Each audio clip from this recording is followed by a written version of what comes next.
Hello नमस्कार दोस्तों, स्वागत है आप सभी का सत्या एक्सीलेंट यूट्यूब चैनल पे। दोस्तों आज मैं आपको इस वीडियो के माध्यम से बताने वाला हूँ एक पेपर के बारे में, जो कि जिस तरह पेपर में क्वेश्चन पूछा गया है उसी तरह मैं आपको यहाँ पर बताऊंगा और हर एक क्वेश्चन को आपको सॉल्व करने का भी प्रयास करूंगा। तो जितने भी ITI के स्टूडेंट है फर्स्ट ईयर के हैं जो इलेक्ट्रीशियन ट्रेड से कर रहे ITI, सभी से रिक्वेस्ट होगा कि आप वीडियो को कंप्लीट देखिएगा और चैनल पे नए होंगे तो चैनल को भी सब्सक्राइब कर देंगे। तो चलिए आज का क्वेश्चन शुरू करते हैं क्वेश्चन 1 से। पहला क्वेश्चन है इसमें जिसमें पूछा गया है कि विद्युत प्रवाह की वह मात्रा कितनी है जो दर्दनाक बिजली के झटके से दे सकती है। मतलब कि वो विद्युत प्रवाह की मात्रा कितनी होती है जो एक मनुष्य को दर्दनाक झटका दे सकती है, वो कितने एम्पियर तक होती है। कहने का मतलब ये है, तो ये जो आपकी होती है ये आपकी 25 मिली एम्पियर होती है, जो कि ऑप्शन में यहाँ पर दिया गया है, ये हमारा सी ऑप्शन। तो क्वेश्चन के अनुसार हम सी ऑप्शन बिल्कुल करेक्ट आंसर मारेंगे।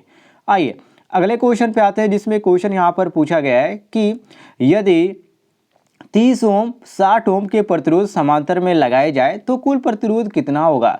सबसे पहले तो आपको इसका सूत्र याद है। यदि आप सूत्र याद है तो आप इसको आसानी से याद करते हैं। इसका जो सूत्र होता है 1/r इक्वल बराबर आपका हो जाता है 1/r1 प्लस 1/r2 या डॉट डॉट डॉट डॉट जितना आपका दिया गया उतना आप बढ़ा सकते हैं, कोई भी दिक्कत नहीं है। अब इसमें कितना दिया गया यहाँ पर आप ध्यान से देखिए, इसमें आपका एक प्रतिरोध का जो मान दिया गया वो आपका 30 दिया गया और दूसरे का आपका 60 दिया गया। तो चलिए हम इसको लगाते हैं। तो आप करेंगे 1/r इक्वल बराबर आपका हो जाएगा 1/30 प्लस 1/60 आएगा। दोनों का क्या कीजिए 30 और 60 का एलसीएम निकालिए, कितना आ जाएगा ये आपका 120 आ जाएगा। ठीक है 120 आ जाएगा। उसके बाद यहाँ पर आप कीजिए इसको निकालेंगे तो ये आपका हो जाएगा 4 3 12, मतलब कि यहाँ आपका 4 आ जाएगा। यहाँ पर आपका आ जाएगा 4, इसको ध्यान से देखिएगा। और सॉरी ये आपका 4 रहेगा। इसके बाद यहाँ पर आपका 6 है तो ये आपका 6 2, मतलब यहाँ पे 120 आ जाएगा 2 बार में। तो यहाँ पर आप +2 लिखेंगे। उसके बाद 4 2 6, ठीक 6 और ये नीचे आपका 120 है तो 120 अपने जगह पे रहेगा। उसके बाद जब 1/r इक्वल है तो 1 जब हम यहाँ पर r केवल लिखेंगे तो ये आपका कितना हो जाएगा पलट जाएगा, तो ये आपका 120/6 हो जाएगा। तो 120 भागे जब 6 करेंगे तो कितना आ जाएगा ये आपका 20 आ जाएगा। और 20 जो हमारा ऑप्शन में दिया गया है वो हमारा ऑप्शन नंबर ए दिया गया है। तो ये हमारा क्वेश्चन के अनुसार ए ऑप्शन बिल्कुल करेक्ट आंसर हो जाता है। सभी लोग मिला लीजिएगा, ए ऑप्शन हमारा सही हो जाता है। आइए अगले क्वेश्चन पे आते हैं, जिसमें क्वेश्चन यहाँ पर पूछा गया है कि निकिल आयरन सेल किस प्रकार की सेल है। जो निकिल आयरन सेल है वो किस प्रकार की सेल के अंतर्गत आते हैं। तो ये जो आपके आते हैं ये आपके शुष्क प्राथमिक सेल के अंतर्गत आते हैं, जो कि क्वेश्चन के अनुसार हमारा बी ऑप्शन दिया गया है। तो बी ऑप्शन हम क्वेश्चन के अनुसार बिल्कुल करेक्ट आंसर मारेंगे। अगले क्वेश्चन पे आते हैं, जिसमें पूछा गया है कि फ्लक्स की एसआई इकाई क्या है। जो फ्लक्स होता है उसकी इकाई क्या होती है एसआई इकाई, जिसमें जो हमारा दिया गया है वेबर, ये हमारा बिल्कुल करेक्ट आंसर हो जाता है, क्योंकि फ्लक्स की जो एसआई इकाई होती है वो वेबर ही होती है। तो सी ऑप्शन क्वेश्चन के अनुसार बिल्कुल करेक्ट आंसर मारेंगे। अगले क्वेश्चन पे आते हैं दोस्तों, जिसमें पूछा गया है कि 4 पीएफ का मतलब पावर फैक्टर कि दो संधारित्र कैपेसिटर श्रेणी में जुड़े हैं तो कुल संधारिता कितनी होगी। यहाँ पर ध्यान से पहले क्वेश्चन को पढ़ लीजिए। 4 यहाँ पर पावर फैक्टर के दो संधारित्र जो कि यहाँ पर कैपेसिटर जो कि यहाँ पर श्रेणी क्रम में यहाँ पर जुड़े हुए हैं, तो इसको जब आप निकालेंगे तो इसका जो सही आंसर आ जाएगा वो कितना आ जाएगा, तो ये आपका 2 आपका पावर फैक्टर आ जाएगा। तो ये हमारा क्वेश्चन के अनुसार ए ऑप्शन बिल्कुल करेक्ट आंसर हो जाता है। अगले क्वेश्चन पे आते हैं दोस्तों, जिसमें पूछा गया है कि 10 मिलियन ओम निम्न में से किसके बराबर होता है। इसको जब आप निकालेंगे 10 मिलियन ओम को तो ये आपका 10 मेगा ओम आएगा, जो कि यहाँ पर हमारा बी ऑप्शन दिया गया। तो बी ऑप्शन हम करेक्ट आंसर मारेंगे। अगले क्वेश्चन पे आते हैं, जिसमें पूछा गया है कि विद्युत ऊर्जा की वाणिज्यिक इकाई क्या है। विद्युत ऊर्जा की जो वाणिज्यिक इकाई है उसको हम किस नाम से जानते हैं, तो वो आपका KWH किलो वाट आपका आवर हो जाता है, जो कि ऑप्शन में आपका सी ऑप्शन दिया गया। तो सी ऑप्शन क्वेश्चन के अनुसार बिल्कुल करेक्ट आंसर मारेंगे। अगले क्वेश्चन पे आते हैं दोस्तों, जिसमें पूछा गया है कि फैन रेगुलेटर में कौन सा प्रतिरोधक उत्पादन उपयोग होता है, टंगस्टन या कार्बन या यूरेका या नाइक्रोम। तो इसमें जो उपयोग होता है उसको हम जानते हैं यूरेका के नाम से, जो कि ऑप्शन में आपका सी ऑप्शन दिया गया है। तो सी ऑप्शन क्वेश्चन के अनुसार हमारा बिल्कुल करेक्ट आंसर हो जाता है। अगले क्वेश्चन पे आते हैं, जिसमें क्वेश्चन यहाँ पर पूछा गया है कि ताप की व्यवहारिक इकाई क्या है। ताप की जो व्यवहारिक इकाई है उसको हम कैलोरी के नाम से जानते हैं, जो कि ऑप्शन में हमारा ए ऑप्शन दिया गया। तो हम ए ऑप्शन बिल्कुल करेक्ट आंसर मारेंगे।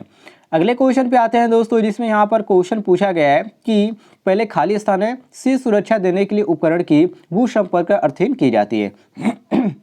ये भी आपका इंपॉर्टेंट क्वेश्चन है। अब देखिए इसमें जो आपका सही हो जाता है ऑप्शन नंबर सी करेक्ट हो जाता है। बिजली के झटकों का खतरा से सुरक्षा देने के लिए उपकरण को क्या किया जाता है, भू संपर्क अर्थात अर्थिंग किया जाता है। तो बिजली के झटका यहाँ पर कौन सा दिया गया, तो ऑप्शन नंबर सी दिया गया। यहाँ पर आप देख सकते हैं सी ऑप्शन हमारा मैच कर रहा है। तो सी ऑप्शन क्वेश्चन के अनुसार हमारा बिल्कुल सही आंसर हो जाता है। अगले क्वेश्चन पे आते हैं जिसमें क्वेश्चन पूछा गया है कि डीसी जनरेटर किस सिद्धांत पर कार्य करता है। बहुत इजी क्वेश्चन है। डीसी जनरेटर जो होता है आपका फैराडे का इलेक्ट्रोमैग्नेटिक इंडक्शन के नियम पे कार्य करता है, जो कि ऑप्शन में आपका डी ऑप्शन दिया गया। तो ये हमारा डी ऑप्शन क्वेश्चन के अनुसार बिल्कुल करेक्ट आंसर हो जाता है। अगले क्वेश्चन पे आते हैं दोस्तों, जिसमें क्वेश्चन यहाँ पर पूछा गया कि किस पहलू को न्यूनतम करने के लिए आर्मेचर कोर को लेमिनेटेड किया जाता है। तो लेमिनेटेड करने का मतलब ये होता है कि जो एडी करंट लॉस होता है उसको कम किया जाए। तो एडी करंट जो आपका यहाँ पर दिया गया ये हमारा डी ऑप्शन है कि एडी प्रवाह हानि को क्या करता है, ये आपको लेमिनेटेड किया जाता है कि ताकि ये जो हानि है वो कम हो सके। तो यहाँ पर डी ऑप्शन हमारा क्वेश्चन के अनुसार बिल्कुल सही आंसर हो जाता है। आइए अगले क्वेश्चन पे आते हैं, जिसमें क्वेश्चन यहाँ पर पूछा गया है कि डीसी जनरेटर निम्नलिखित में से किस तरह से कनेक्टेड होने से अवशिष्ट चुंबकत्व की मौजूदगी महत्वपूर्ण नहीं होगी। तो इसमें आपका जो सही हो जाता है क्वेश्चन के अनुसार ये आपका डी ऑप्शन करेक्ट हो जाता है, सेपरेटली एक्साइटेड जनरेटर, जो कि ऑप्शन में आपका डी ऑप्शन दिया गया है। तो डी ऑप्शन क्वेश्चन के अनुसार बिल्कुल सही आंसर हो जाता है। आइए अगले क्वेश्चन पे आते हैं दोस्तों, जिसमें क्वेश्चन पूछा गया है कि डीसी मोटर का बैक ईएमएफ किस पहलू पर निर्भर करता है। बैक ईएमएफ मतलब यहाँ पर पूछने का मतलब ये है कि जो आपका बैक ईएमएफ होता है इलेक्ट्रोमोटिव फोर्स होता है, उसका मतलब क्या होता है। अब बैक ईएमएफ को किससे इंडिकेट करते हैं, तो ये आपके ईबी से इंडिकेट करते हैं। इसको भी यहाँ पर नोट कर लीजिएगा। तो यहाँ पर क्वेश्चन के अनुसार जो हमारा सही हो जाता है option number B correct answer हो जाता है, फील्ड फ्लक्स। बी ऑप्शन हम क्वेश्चन के अनुसार बिल्कुल सही आंसर मारेंगे। आइए अगले क्वेश्चन पे आते हैं, जिसमें क्वेश्चन पूछा गया कि किसी प्रेरकीय परिपथ में प्रयोग किए या किया वोल्टेज और प्रवाहित करंट के बीच फिर रिलेशनशिप क्या होता है। इसमें आपको बताना है कि इसमें संबंध क्या होता है। तो इसमें संबंध होता है करंट वोल्टेज से क्या होता है, पीछे होता है। ये सबसे बड़ा इसका स्टेटमेंट है, इसको नोट कर लीजिएगा। तो ये आपका क्वेश्चन के अनुसार सी ऑप्शन बिल्कुल करेक्ट आंसर हो जाता है। सी ऑप्शन हम करेक्ट आंसर मारेंगे।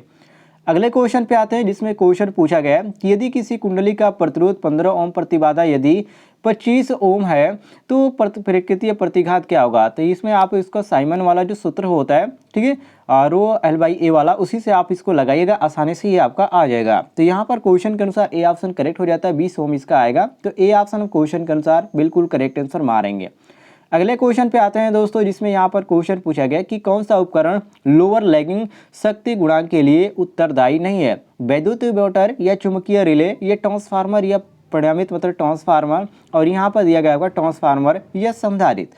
तो इसमें आपका जो सही हो जाता है डी ऑप्शन करेक्ट हो जाता है, कैपेसिटर या संधारित्र, जो कोई ऑप्शन में आपका डी ऑप्शन दिया गया। तो डी ऑप्शन क्वेश्चन के अनुसार हम बिल्कुल सही आंसर मारेंगे। अगले क्वेश्चन पे आते हैं, जिसमें यहाँ पर क्वेश्चन पूछा गया है कि यदि किसी विद्युत परिपथ का शक्ति गुणांक कोण और प्रतिबाधा का मान जेड पता हो तो प्रतिरोध मान आर स्मॉल आर का पता करने के लिए कौन सा फार्मूला उपयोग किया जा सकता है। मैंने आपको जब यहाँ पर पढ़ाया था संधारित्र वाला में, तो उसमें आपको बताया था, ठीक है, इसके बारे में मैंने आपको विधिवत बताया था। जो लोग नहीं देखे वीडियो जाके प्लेलिस्ट में पढ़िए, जाके आप देख सकते हैं। इसका जो सही सूत्र होता है वो आपका आर बराबर जेड कास होता है, जो कि इसमें आपका जो सही दिया गया वो हमारा ऑप्शन नंबर ए दिया गया। तो क्वेश्चन के अनुसार हम ए ऑप्शन बिल्कुल करेक्ट आंसर मारेंगे।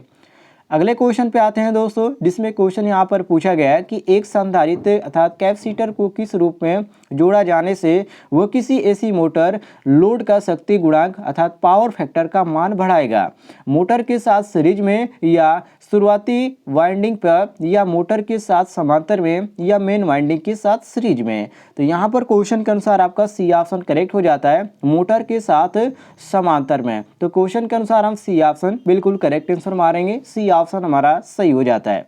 अगले क्वेश्चन पे आते हैं, जिसमें क्वेश्चन पूछा गया है यहाँ पर कि निम्नलिखित में से किसके उपयुक्त उपयोग में या उपयुक्त से उपयोग से ट्रांसफार्मर में हिस्टैरिसीस हानि को कम किया जाता है। मैंने आपको लिमिटेड कोर के बारे में बताया, जो कि उसको किया जाता है, लिमिटेड किया जाता है एडी करंट लॉस को कम करने के लिए।